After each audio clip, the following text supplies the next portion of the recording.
রাজ্য বা কেন্দ্র সরকারের যে কোনো সরকারি পরীক্ষায় লসাগু গসাগুর একটি অঙ্ক দেওয়া থাকে। আজ তোমাদের লসাগু গসাগু অঙ্কের এমন একটি ভিন্ন ধরনের অঙ্ক করবো যে অঙ্কটি আশা করি তুমি অন্য কোথাও শেখো। দেখো অঙ্কটা কি দেওয়া আছে, দুটি সংখ্যার লসাগু ও গসাগু যোগফল ও বিয়োগফল যথাক্রমে 84 ও 60।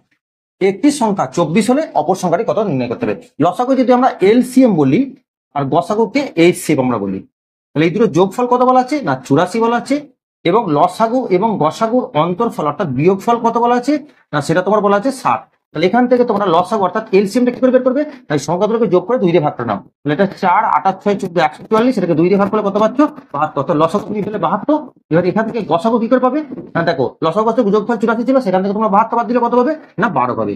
আবার লক্ষ্য করে দেখো লসাগু গুণ গসাগু সমান তোমরা কি জানো না সংখ্যা দুটির গুণফল, তার মধ্যে একটি সংখ্যা কত 24। তাহলে এখান থেকে তোমরা অপর সংখ্যাটা কি করে বের করবে না, লসাগু তোমার ছিল 72, গসাগু ছিল কত 12, বাই কি করবে না একটি সংখ্যা 24 দিয়ে তোমরা ভাগ করে নাও। 24 3 72, তাহলে 3 বারে কত হলো 36। তাহলে অপর সংখ্যাটি কত 36, যেটা তোমার হচ্ছে অপশন বি এর মধ্যে। তাহলে এই অঙ্কটা তোমার যদি তাহলে এই অঙ্কের উত্তর কত হবে তোমার উত্তর কমেন্ট বক্সে জানাও। ভিডিওটি ভালো লাগলে লাইক করো এবং এই জাতীয় নিত্য নতুন ভিডিও টিপস পেতে অবশ্যই চ্যানেলটিকে সাবস্ক্রাইব করো।